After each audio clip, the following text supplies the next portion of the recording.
গণভবন থেকে ভিডিও কনফারেন্সের মাধ্যমে জাতীয় নিরাপদ সড়ক দিবস 2020-এর উদযাপন অনুষ্ঠানে বক্তব্য রাখছেন প্রধানমন্ত্রী শেখ হাসিনা। সরাসরি যাব সেখানে। ধওলা সেতু থেকে শুরু করে প্রতিটি সেতুই যদি বড় বড় দেখা যায়, সেটা আওয়ামী লীগ আমলেই আমরা নিয়েছি এবং অনেকগুলি আমরা সম্পন্ন করেছি।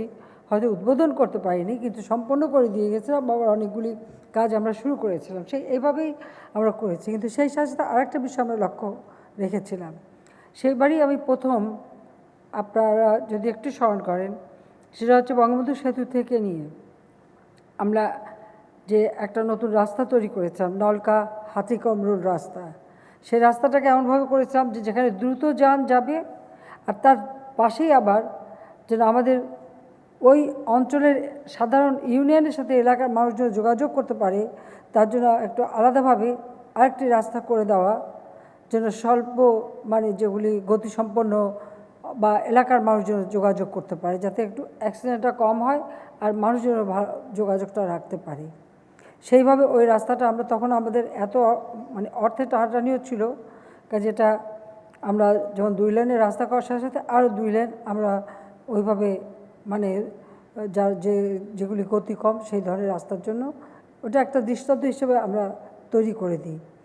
পরবর্তী যখন দ্বিতীয় দফা আমরা ক্ষমতা আসি, তখন থেকে আমরা উদ্যোগ নিই এবং এই পর্যন্ত আজকে আমরা সেই 2008 নির্বাচনে যখন নির্বাচিত হয়ে সরকারে আসি, তারপর থেকে এ পর্যন্ত আমরা যে রাস্তাগুলি তৈরি করেছি, সেই রাস্তাগুলিতে সবগুলিতে আমরা সবসময় চেষ্টা করেছি যে রাস্তা যেন নিরাপদ থাকে। আমাদের যেহেতু একটা নদীমাতৃক দেশ এবং বদ্বীপ, অনেক রাস্তার বাঁকগুলি ছিল খুবই সংকীর্ণ, যেখানে অনবরত অ্যাক্সিডেন্ট হতো। কোথায় কোথায় অ্যাক্সিডেন্ট হয়, কোথায় বেশি হচ্ছে, কি কারণে হচ্ছে, সেগুলি সুনির্দিষ্টভাবে খুঁজে বের করে আমরা ধীরে ধীরে সেগুলি কিন্তু সংস্কার করে দিচ্ছি। ইতিমধ্যে আমরা সেটা শুরু করেছি। সেই সাথে আমরা এই 11.5 বছর, 11.5 বছরে 6,358.67 কিলোমিটার, অর্থাৎ মাত্র এই 11.5 বছর সেখানে দেখা যাচ্ছে 6,358.67 কিলোমিটার মহাসড়ক মজবুতিকরণ করা হয়েছে। আর সেই সাথে সাথে এই সমস্ত জায়গায় যেখানে যেখানে যে কোনায় কোনায় যেখানে যেখানে অ্যাক্সিডেন্ট হতো, সেগুলিও সংস্কার করে সড়ক দুর্ঘটনা যাতে না ঘটে তার ব্যবস্থা নেওয়া হয়েছে। 8,223.40 কিলোমিটার মহাসড়ক প্রশস্ত করা হয়েছে। 1,209টি সেতু, 5,581টি কালভার্ট নির্মাণ বা পুনর্নির্মাণ করা হয়েছে। 14টি ফ্লাইওভার ও 18টি রেলওয়ে ওভারপাস নির্মাণ করা হচ্ছে। রেলওয়ের গেট যাতে বারবার ব্যবহার করতে না হয়, সেখানে যেন যানজট না হয়, সেজন্য ইতিমধ্যে আমরা বেশিরভাগ জায়গায় ওভারপাস বা আন্ডারপাস করে দিচ্ছি, যাতে দুর্ঘটনা এড়ানো যেতে পারে। 453.7 কিলোমিটার জাতীয় মহাসড়ক 4 লেনে বা কোথাও 6 লেন করা হয়েছে, আর কোথাও 4 লেন, তার সাথে সাথে যে ধীর গতি সম্পন্ন গাড়ি যেতে পারে বা ভ্যান রিক্সা এগুলি চলতে পারে, সেই ব্যবস্থাটা করে লেনগুলি উন্নত করা হয়েছে। 1,600 কিলোমিটার মহাসড়ক 4 লেনে বা তদূর্ধ্ব লেনে উন্নীতকরণের কাজ চলমান আছে এবং ভবিষ্যতে এগুলি আরও সম্প্রসারণ করা হচ্ছে। আমরা সারা বাংলাদেশ, এটা একটা বদ্বীপ, আর বাংলাদেশের জন্য কীভাবে বাংলাদেশটাকে আমরা উন্নত করব, তার পরিকল্পনাটা আমরা শুধু এখন ক্ষমতা এসেছি তাৎক্ষণিকভাবে কাজ করে না, আমরা কিছু দীর্ঘমেয়াদী পরিকল্পনাও নিয়েছি। যেমন আমরা আশু করণীয় কী সেটা যেমন সুনির্দিষ্ট করে সেই কাজগুলি করে যাচ্ছি, মধ্যমেয়াদী পরিকল্পনা সেগুলো আমরা নিয়েছি, আর দীর্ঘমেয়াদী পরিকল্পনা। এবং আপনারা জানেন যে 2010 থেকে 2020 প্রেক্ষিত পরিকল্পনা প্রণয়ন করে এটা একটা কাঠামো তৈরি করা, যে আমরা কোন কোন ক্ষেত্রে কী কী কাজ করব তার একটা মোটামুটি একটা পরিকল্পনা আমরা নিয়েছিলাম, যেটা আমাদের নির্বাচনী ইশতেহারও আমরা দিয়েছিলাম, রূপকল্প 2021। এরপরে আমরা এখন যেটা গ্রহণ করছি যে 2021 থেকে 2041 সাল, এই 2021 থেকে 41 সালের মধ্যে বাংলাদেশ কীরকম বাংলাদেশ হবে, কি করে বাংলাদেশকে আমরা উন্নত করব, ইতিমধ্যে আমাদের গৃহীত পদক্ষেপের ফলে আমরা স্বল্পোন্নত দেশ থেকে আমরা উন্নয়নশীল দেশে উন্নীত হওয়ার পথে যাত্রা শুরু করেছি এবং যে তিনটি ক্রাইটেরিয়া পূর্ণ করলে এটা অর্জন করা যায় সেগুলো আমরা করেছি। কিন্তু করোনা ভাইরাস আসাতে স্বাভাবিক আমাদের কাজগুলো একটু গতিটা একটু স্লথ হয়ে গেছে, বাট তবুও আমরা মনে করি যে আমরা এগুলি অর্জন করে যেতে পারবো। তো আমরা সেভাবেই কাজ করছি এবং এই দীর্ঘমেয়াদী পরিকল্পনা আমরা নিয়েছি। এখানেই আমরা থেমে থাকিনি। এটা একটা বদ্বীপটা কীভাবে উন্নত করা যায় এবং আমাদের ভবিষ্যৎ বংশধররা, প্রজন্মের পর প্রজন্ম যারা আসবে, তাদের জীবনটা যেন সুন্দর হয় সেদিকে লক্ষ্য রেখেই কিন্তু এই পরিকল্পনা। সেই সাথে আমরা নিয়েছি ডেল্টা প্ল্যান 2100, অর্থাৎ এই 100 বছরের একটা পরিকল্পনা আমরা রেখে যাচ্ছি। হয়তো সময়ের তাগিদে বা প্রযুক্তি প্রতিনিয়ত পরিবর্তনশীল এবং উৎকর্ষ সাধন হচ্ছে, সেই কারণে হয় এগুলি সময় সময় অবশ্যই সংস্কার করা যাবে, সংশোধন করা যাবে বা নতুনটা গ্রহণ করা যাবে। কিন্তু একটা কাঠামো যদি তৈরি থাকে, একটা সুনির্দিষ্ট লক্ষ্য যদি থাকে, তাহলে একটা দেশকে এগিয়ে নিয়ে যাওয়া খুব সহজ। তা সেদিকে লক্ষ্য রেখেই আমরা এই কাজগুলি করে যাচ্ছি এবং সেই প্রচেষ্টা আমরা নিয়ে যাচ্ছি। কাজে আমরা আমাদের সেই 41কে সামনে রেখে যত রাস্তাঘাট, সড়ক, মহাসড়ক যা আছে, আমরা কোন কোন জায়গায় আমাদের যোগাযোগটা আরও বাড়াতে হবে, কোথায় কোথায় আরও দ্রুত যোগাযোগ বাড়াতে হবে, কোন কোন ক্ষেত্রে আমাদের ব্যবসা বাণিজ্য বাড়বে, সেই সবগুলি বিবেচনা করেও কিন্তু আমরা পরিকল্পনা প্রণয়ন করে নিচ্ছি। আমরা এই প্রেক্ষিত পরিকল্পনার উপর ভিত্তি করেই কিন্তু আমরা পঞ্চবার্ষিকী পরিকল্পনা নিচ্ছি। এখানে একটা কথা আপনাদের জানায় রেখে অনেক হয়তো এখন ভুলেই গেছেন, জাতির পিতার স্বাধীনতার পর কিন্তু এই 5 বছর মেয়াদী পঞ্চবার্ষিকী পরিকল্পনা গ্রহণ করতেন। এরপরে 15 আগস্টে জাতির পিতাকে হত্যার পর যারা ক্ষমতা এসেছিল, যেমন জিয়াউর রহমান, এরশাদ এবং তারপর খালেদা জিয়া, এরা কিন্তু কখনোই দীর্ঘমেয়াদী বা পঞ্চবার্ষিকী পরিকল্পনা সেভাবে কিন্তু সবাই গ্রহণ করে নাই। অ্যাডহক বেসিসে, অর্থাৎ সাময়িক একটা ব্যবস্থাপনা, কেউ দারিদ্র্য বিমোচন, কেউ এটা সেটা নানা নাম দিয়ে তারা কিছু কিছু পরিকল্পনা নিয়ে কাজ করেছে। কিন্তু এটা দীর্ঘমেয়াদী যে পরিকল্পনা নিতে হবে সেটা কিন্তু তারা কখনো করেনি। আওয়ামী লীগ সরকার আসার পরই আমরা এটা শুরু করি এবং আমরা এসেই কিন্তু এই পঞ্চবার্ষিকী পরিকল্পনা আবার নতুনভাবে প্রণয়ন করে কাজ করে যাচ্ছি। আমরা পঞ্চবার্ষিকী পরিকল্পনা, ষষ্ঠ পঞ্চবার্ষিকী পরিকল্পনা, সপ্তম পঞ্চবার্ষিকী পরিকল্পনা এবং এখন আমরা অষ্টম পঞ্চবার্ষিকী পরিকল্পনা প্রণয়ন, এভাবেই কিন্তু আমরা দীর্ঘমেয়াদী পরিকল্পনা নিয়ে যাচ্ছি যেন দেশটা সঠিকভাবে এগিয়ে যায়। তাছাড়া জাতিসংঘ ঘোষিত এমডিজি আমরা সার্থকতার সাথে বাস্তবায়ন করেছি। এসডিজি যে সমস্ত বিষয়গুলি আমাদের দেশের ক্ষেত্রে প্রযোজ্য সেগুলো আমরা বাস্তবায়ন করে যাচ্ছি। সেখানেও নিরাপদ সড়ক এটাও কিন্তু নিশ্চিত করবার কথা বলা আছে, আর সেটার ভিত্তিতেই কিন্তু আমরা আমাদের বিভিন্ন পরিকল্পনা নিয়ে আমরা কাজ করে যাচ্ছি। আমাদের দেশে জনসংখ্যা অনেক বেশি, আমরা সেই জন্য গ্রামের মানুষ তারা যেন শহরের সব ধরনের সুযোগ সুবিধাটা পেতে পারে সেদিকে লক্ষ্য রেখে আমরা গ্রামীণ সড়কগুলিকে উন্নত করে দিচ্ছি এবং মানুষের যোগাযোগ ব্যবস্থা, কারণ স্বাভাবিক আমাদের তো মানে প্রকৃতির সাথে বাস করতে হয়, আমাদের ঝড় বৃষ্টি, বন্যা, ঘূর্ণিঝড় এগুলির সাথেই আমাদের চলতে হবে, এগুলির সাথে আমাদের বাঁচতে হবে, কিন্তু এগুলি মোকাবেলা করে বাঁচতে হবে, মানুষের জীবনটাকে নিরাপদ করতে হবে। তা সেই নিরাপদ করবার জন্য যা যা প্রয়োজন আমরা সেটাই করে যাচ্ছি।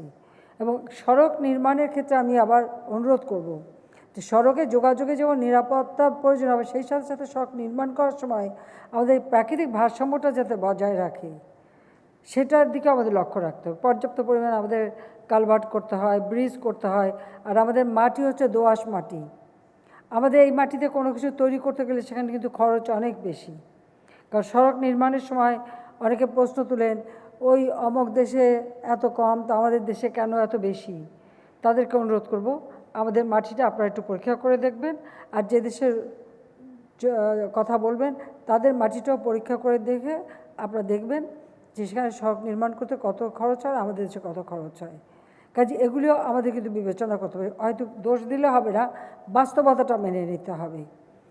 কাজে আমরা আমাদের সরকারের আমলে আমরা কিন্তু বিভিন্ন প্রচেষ্টা চালিয়ে যাচ্ছি এবং আমাদের বড় বড় রাস্তাগুলি আমরা কিন্তু এখন সব জায়গায় আমাদের লোকাল যারা স্থানীয় জনগণ তাদের চলাচল সুবিধার জন্য যে রাস্তাগুলিতে দ্রুতযান চলবে তার সাথে আবার সাধারণ মানুষ ওই অঞ্চলে মানুষের যোগাযোগটা যাতে সহজ হয় সেভাবেই কিন্তু আমরা রাস্তাগুলি তৈরি করে দিচ্ছি যাতে করে স্থানীয় মানুষেরও যোগাযোগের একটা সুবিধা থাকে সেদিকে লক্ষ্য রেখে আমরা করে যাচ্ছি আর গ্রামীণ সড়কগুলিকেও আমরা আরও উন্নত করে দিচ্ছি যাতে গ্রামের মানুষের যোগাযোগ ব্যবস্থা আরও সুবিধা হয় সেদিকে লক্ষ্য রেখে তাছাড়া বিশ্ব এগিয়ে যাচ্ছে আজকে আমরা যেমন কর্ণফুলী নদীর নিচে টানেল তৈরি করছি আমরা মেট্রো রেল নির্মাণ করছি আমরা দ্রুত যান অর্থাৎ দ্রুত যাতে মানুষ চলাচল করতে পারে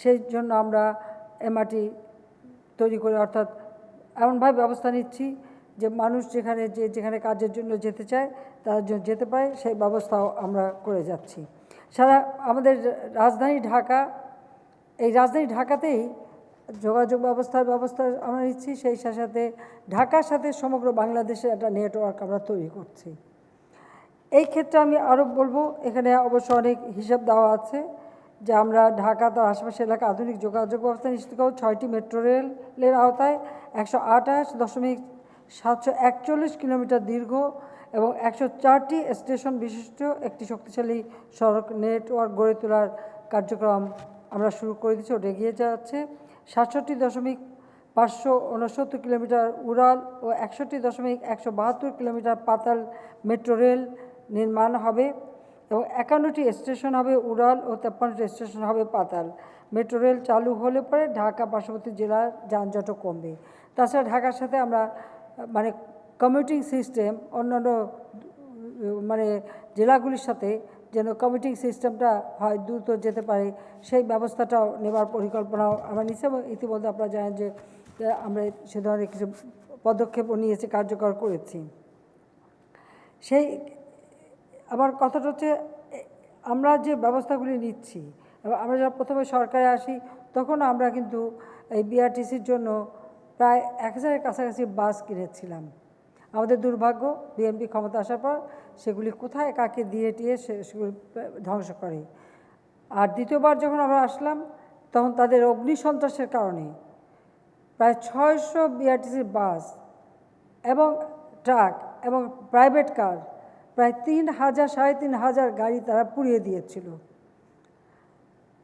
আমরা কষ্ট করে কিনে নিয়ে আসি মানুষের সুবিধার জন্য আর তারা ধ্বংস করে আন্দোলনের জন্য মানুষকে পুড়িয়ে মারা এবং এই যে জাতীয় সম্পদগুলিকে ধ্বংস করা সেগুলি পর্যন্ত তারা করেছে এটা আপনারা নিজেরা জানেন আপনারাই ভুক্তভোগী আপনারা দেখেছেন তারপরে আবার আমরা সম্প্রতি প্রায় 600টা নতুন বাস 500টা নতুন ট্রাক বিআরটিসিতে আমরা সংযোজন করেছি এবং 629টি দোতলা বাস এবং 287টি এসি বাসের মাধ্যমে আমাদের নাগরিকদের যোগাযোগ সুবিধা করছি এছাড়া প্রাইভেট সেক্টরে তো আছেই তাদের জন্য উন্মুক্ত করা আছে তারাও করে যাচ্ছে তাছাড়া আমরা মেয়েদের জন্য ঢাকা এবং চট্টগ্রামে মেয়েদের জন্য 22টা বাস সার্ভিস আমরা সুনির্দিষ্ট করে দিয়েছি আর ছাত্রছাত্রীদের নিরাপদে যাওয়ার জন্য আমরা প্রায় 188টি বাস তাদের জন্য ব্যবহার করছি আর তাছাড়া অনেক স্কুলকে আমরা অনুরোধ করেছিলাম তাদের বাস লাগবে কি না বিশেষ করে প্রাইভেট স্কুলগুলি তারা অনেকেই রাজি না আর কিছু কিছু স্কুল আছে স্বাভাবিক বাবা মারা একটু পয়সাওয়ালা হয়ে গেছে টাকা হয়ে গেছে বিভিন্ন ব্র্যান্ডের গাড়ি চলে তাদের ছেলেমেয়েরা ওই গাড়ি থেকে নামবে গাড়ি থেকে নেমেছি স্কুলের বন্ধুকে বলবে জানিস আজকে আমি কোন গাড়িতে উঠে এসেছি তো সেই কথাটা বলার সুযোগ পাবে না বাসে গেলে কাজে এই অহমিকা বোধটাও মানুষকে ক্ষতি করে যানজটও বাড়ায় এটাও একটা দুর্ভাগ্যের বিষয় যে হঠাৎ টাকার মালিক কাজে এটা টাকা তো দেখাতেই হবে তো এই দেখানো করতে যেয়ে আবার একটা সমস্যার সৃষ্টি করে এবং ট্রাফিকটাও বাড়ায় হ্যাঁ মানুষের আর্থিক সচ্ছলতা বাড়ুক গাড়ি কেনার ক্ষমতা বাড়ুক গাড়ি কেনার সুযোগ আমরা করে দিই কিন্তু তারপরে আমি বলবো যে ছেলে মেয়েকে সেভাবেই শিক্ষা দেওয়া উচিত যে একটা স্কুলে পড়লে সেখানে ধনী দরিদ্র সব ধরনের পড়তে পারে কিন্তু তারা যেন সেইভাবে আচার আচরণ করে সবার সাথে মানুষকে মানুষ হিসেবে দেখে সেভাবে চলতে পারে এই সম্পদের অহমিকা বোধ করে কোনো লাভ নেই তার শিক্ষা নিশ্চয়ই এই করোনা ভাইরাস আসার পর মানুষ নিশ্চয়ই সেটা একটু শিক্ষা পেয়েছে যে অর্থ থাকলেই সব সুবিধা ভোগ করা যায় না, অর্থ থাকলেই সব কিছু করা যায় না। কাজে সেখানে তার থেকেও শক্তিশালী কিছু থাকে যেটা মানুষের জীবনকে স্থবির করে দিতে পারে। তো করোনা ভাইরাস আমাদেরকে সেই শিক্ষাটা দিয়ে যাচ্ছে। জানি না অবশ্যই শিক্ষাটা সকলের হয় না, তবু আমাদের চেষ্টা সবসময় আছে, আমরা চেষ্টা করে যাচ্ছি নিরাপদ সড়ক দেওয়ার জন্য। আর তাছাড়া আমার দেশের জাতীয় মহাসড়কের 4টি গুরুত্বপূর্ণ স্থানে চালকদের জন্য বিশ্রামাগার করা হয়েছে। এটা আমার নির্দেশ ছিল, কারণ আমরা চাচ্ছি যে যারা গাড়ি চালায় আমরা অনেক সময় তাদের ভালো মন্দের দিকে চিন্তা করি না, একটা মানুষ কতক্ষণ গাড়ি চালাতে পারে। কারণ আমার দেশে আসলে নিজেরা তো কেউ গাড়ি খুব কম চালায়, সবই তো ড্রাইভার রাখে। আর ড্রাইভার তারা অমানসিক পরিশ্রম করে, কত ঘন্টা একটা মানুষ একটানা গাড়ি চালাতে পারে বা কতটুকু তার বিশ্রাম প্রয়োজন সেটা কিন্তু কখনো মানে অনেকে হিসাবেই নেয় না। এটা হলো দুর্ভাগ্যের বিষয়। তো এই বিষয়টা সবাইকে একটু সচেতন থাকা দরকার। সেদিকে লক্ষ্য রেখে ইতিমধ্যেই আমরা মহাসড়কগুলিতে বিভিন্ন জায়গায় বিশ্রামাগার নির্মাণ করছি। পর্যায়ক্রমিকভাবে সারা বাংলাদেশেই আমরা এই চালকদের জন্য মানে বিশ্রামাগারের ব্যবস্থা করা সেটা আমরা করব। আমরা ইতিমধ্যে সড়কের নিরাপত্তা গুরুত্ব দিয়ে দেশের 21টি স্থানে একমুখী এবং উভয়মুখী মিলে মোট 28টি অ্যাক্সেল রোড কন্ট্রোল স্টেশন স্থাপনের কার্যক্রম গ্রহণ করেছি। আর সড়ক দুর্ঘটনা রোধে সারা দেশে মহাসড়কে 144টি ব্ল্যাক স্পট চিহ্নিত করে সে দুর্ঘটনাপ্রবণ স্থান, বাজার এলাকা, রোড ডিভাইডার স্থাপন সহ বাঁক সরলীকরণ, রোড মার্কিং, সায়েন্স সিগন্যাল ইত্যাদি স্থাপন করা হয়েছে। দেশের 22টি মহাসড়কে সব ধরনের থ্রি হুইলার চলাচল সীমিত করা হয়েছে, নিষিদ্ধ করা হয়েছে। মানুষ এখন মোটরযান এবং ড্রাইভিং লাইসেন্স সংক্রান্ত সেবাসমূহের জন্য অনলাইনে আবেদন করতে পারে। কাজে এই অনলাইনে আবেদন করে ড্রাইভিং শিক্ষাটা জেলা উপজেলা পর্যায় পর্যন্ত নিয়ে যেতে হবে। সবাইকে কিন্তু ড্রাইভিং শিক্ষাটা দিতে হবে। ড্রাইভার যারা এখন গাড়ি চালায় তাদেরকেও আমি মনে করি স্বল্পকালীন সময়ে কিছু ট্রেনিং দিয়ে ট্রাফিক রুলটা যাতে তারা মানে সেটা নিশ্চয়ই খেয়াল রাখতে হবে। আর তাছাড়া অনলাইনে শিক্ষানবিশ ড্রাইভিং লাইসেন্স প্রদান করা হচ্ছে। পলিকার্বনেট ডুয়েল ইন্টারফেস এবং স্মার্ট কার্ড কন্ট্যাক্টলেস ড্রাইভিং লাইসেন্সও চালু করা হয়েছে। আমরা সড়ক নিরাপত্তা বিষয়ে national road safety strategic action plan 2017 থেকে 20 প্রণয়ন করেছি। যে এটাকে আরও বাড়াতে হবে, এই প্ল্যানটা আরও যুগোপযোগী করতে হবে। এটা 2017 থেকে 20 আছে। আমি মনে করি যে 21 থেকে পরবর্তীভাবে কি হবে, কারণ আমরা যেহেতু অনেক নতুন রাস্তাঘাট, পুল, ব্রিজ করে যাচ্ছি, তারপর আমরা যেমন কর্ণফুলী নদীর নিচে টানেল হচ্ছে, সেদিকে লক্ষ্য রেখে আমাদেরকে বোধহয় এই অ্যাকশন প্ল্যানটাকে, রোড সেফটি অ্যাকশন প্ল্যানটা আবার মানে নতুনভাবে আরেকটা প্রণয়ন করার প্রয়োজন আছে। সেটা নিশ্চয়ই আমাদের সড়ক ও সেতু মন্ত্রণালয় উদ্যোগ নেবে। আমরা আমাদের এসডিজি রোড সেফটি সংক্রান্ত লক্ষ্যমাত্রা অনুযায়ী এসডিজি অ্যাকশন প্ল্যান ও বাস্তবায়ন করে যাচ্ছি। তাছাড়া জাতীয় সড়ক নিরাপত্তা কাউন্সিল গঠন করা হয়েছে, তাদের সুপারিশ বাস্তবায়ন করা হচ্ছে এবং সড়ক পরিবহন আইন 2018 আমরা পাস করেছি এবং পর্যায়ক্রমিকভাবে সেটা মানে বাস্তবায়ন করা হচ্ছে। এই ক্ষেত্রে সবাইকে বলবো যে একটু আমাদের সহযোগিতা করতে। আর আরেকটি বিষয় যে ট্রাফিক আইন মেনে চলা, এটা সকলের ক্ষেত্রে প্রযোজ্য। এবং আমি বারবার বলছি, এখন আমি বলি সেই স্কুল জীবন থেকেই ছোট বাচ্চাদেরকে থেকে শুরু করে প্রত্যেকটা জায়গায় এই ট্রাফিক আইনটা সম্পর্কে শিক্ষা দেওয়া, সচেতন করা।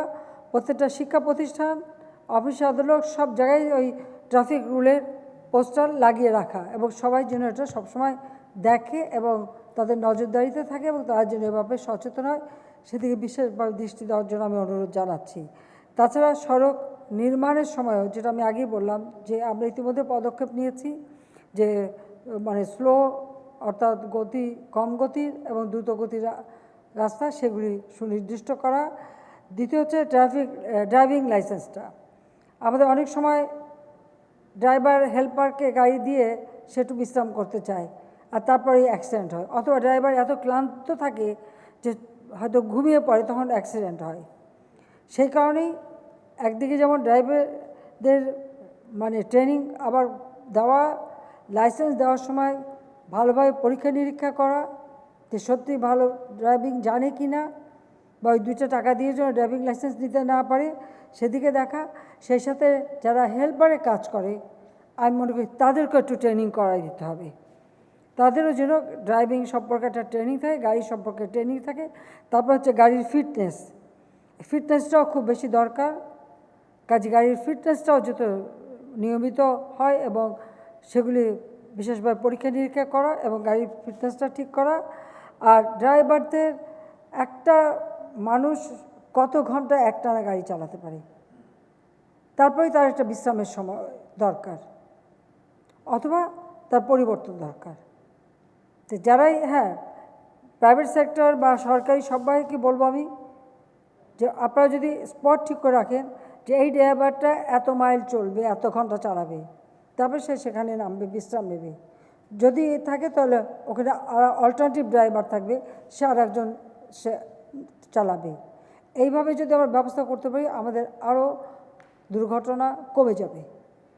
আর যারা প্রাইভেটে গাড়ি চালান, ড্রাইভার রাখেন, তাদেরকে অনুরোধ করব যে আপনারাও কিন্তু আপনার ড্রাইভার কতক্ষণ গাড়ি চালাতে পারে একটা না, ড্রাইভার বিশ্রাম নিল কি না, ড্রাইভার খাবার খেয়েছে কি না, ড্রাইভারের কখনো জীবনী আসে কি না, তাহলে কী সেই বিষয়টা একটু দেখা দরকার। সেটা সবাইকে একটু দেখতে হবে, কারণ যে আপনাকে গাড়ি চালিয়ে নিয়ে যাচ্ছে তার ভালো মন্দটা তো দেখা উচিত। অনেক সময় দেখা গেলো যে আপনারা নেমে গেলেন দাওয়াত খেতে, আর ড্রাইভার বসেই থাকলো, সে গাড়ি ছেড়ে যেতেও পারছে না, তার খাওয়া নাই দাওয়া নেই, ওভাবে বসে থাকতে হচ্ছে। কারণ তাদের জন্য একটা খাবারের ব্যবস্থা আগে থেকে করে রাখেন, কারণ সে তো আপনাকেই নিয়ে চালাচ্ছে। যে তাদের ভালো মন্দটা আপনার দেখা উচিত, সেটা নিশ্চয়ই সবাই একটু দেখবেন, এটা আমি অনুরোধ করব।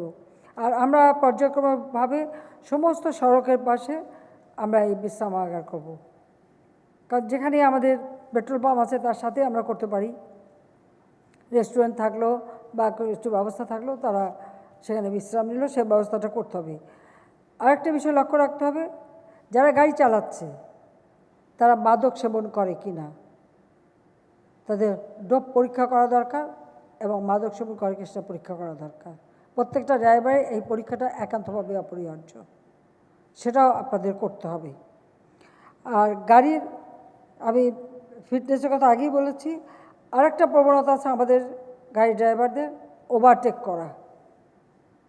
হয়তো একটা গাড়ি চলে গেছে, সেটাকে ওভারটেক করতে হবে, তখন হুঁশ থাকে না, বেহুশ হয়ে যে ওভারটেক করতে যেয়েই কিন্তু অ্যাক্সিডেন্ট করে। তো এই প্রবণতাটাও বন্ধ করতে হবে, যে ওভারটেক করা। দ্বিতীয় আরেকটি বিষয়, আমি যারা পথচারী, আমরা শুধু ড্রাইভারদের কথা বলি আর ড্রাইভারদের দোষ দেই। শুধু এই ড্রাইভারদের দোষ দিলে হবে না, আমাদের পথচারীদেরও সচেতন থাকতে হবে। সেখানে সচেতনতার খুবই অভাব। আমরা মুখে খুব বলে টলে যাই, কিন্তু কাজের বেলা আমরা কি দেখি, পাশেই ফুটওভার ব্রিজ, রাস্তার মধ্যে কিন্তু হেঁটে যাচ্ছে, একটা গাড়ি আসছে, একটু হাত দেখেই অমনি হাঁটা দিল। এটা একটা যান্ত্রিক ব্যাপার, ব্রেক কষলেও সেটা থামতে কিন্তু কিছু সময় লাগে, হাত দেখালেই থেমে যেতে পারে না। সেই কথাটা সবাইকে সচেতন করতে হবে, সেটা প্রচারও করতে হবে, বলতে হবে, মানুষকে জানাতে হবে। সবথেকে দুর্ভাগ্যের বিষয় যে বাচ্চা নিয়ে মা ফ্লাইওভার বাদ দিয়ে ওই রাস্তার মধ্যে দৌড় দিল, একটা হাত থেকে ছুটে গেল, গাড়ির নিচে পড়ে মারা গেল। দোষ কার? ড্রাইভারের। কেন ড্রাইভারকে দোষ দেবো? দোষ তো ওই মার, যে বাচ্চাকে নিয়ে যাচ্ছে। বা একজন বাবা দেখলাম বুকের মধ্যে বাচ্চা নিয়ে সেখানে রাস্তায় গ্রিল দেওয়া, গ্রিলের উপরে শার্প করা, সেটা পার হতে যাচ্ছে, একটু পা পিছলালে ওটা ওই শার্প নেইলটা তো ওই বাচ্চার একদম ফুটো হয়ে চলে যাবে। কাকে দোষ দেবে? তখন সড়কের দোষ, সরকারের দোষ, আন্দোলন হবে সরকারের বিরুদ্ধে, সরকার পদত্যাগ চাইবে, কিন্তু দোষটা কার সেটা আর দেখবে না। তো এই সব বিষয়ে যে নাগরিক সচেতনতা আমাদের দেশে খুব বেশি প্রয়োজন, খুব বেশি প্রয়োজন বলে আমি মনে করি। কাজেই যত্রতত্র যেখানে সেখানে রাস্তা পারাপার হওয়া, এটা বন্ধ করতে হবে এবং ট্রাফিক রুলস সবাইকে মেনে চলতে হবে। এমনকি গাড়িতে আপনি ফুটপাতে হাঁটলেও আপনি কোন দিকে হাঁটবেন, আপনার যেখানে গাড়িটা সামনে দিয়ে আসছে, আমরা ছোটবেলা সেটাই শিখেছি, তার উল্টো দিকেই দিয়েই সড়ক মানে ফুটপাতে হাঁটতে হয়, যেন গাড়ি আসে আপনি দেখেন। কিন্তু পট করে নেমেই হাঁটা দিল ক্রস করতে, অমনি গাড়ি একটা এসে মেরে দিল। তারপর ড্রাইভারকে ধরে ওখানে পিটাও মারো, এবং ড্রাইভারকে মানে মারতে মারতে মেরেই ফেলে দিল।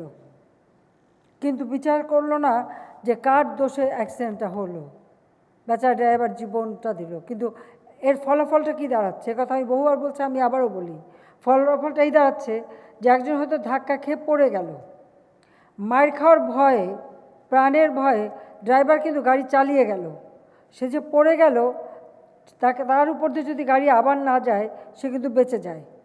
কিন্তু দেখা গেল যে যেহেতু হাঁটুরে কিল হবে, যেহেতু ড্রাইভারের উপর আক্রমণ হবে, যেহেতু ড্রাইভারকে মায়ের খেতে হবে পাবলিকের, সেই জন্য ড্রাইভার আর কিছু তখন দেখে না, সোজা গাড়ি চালায়।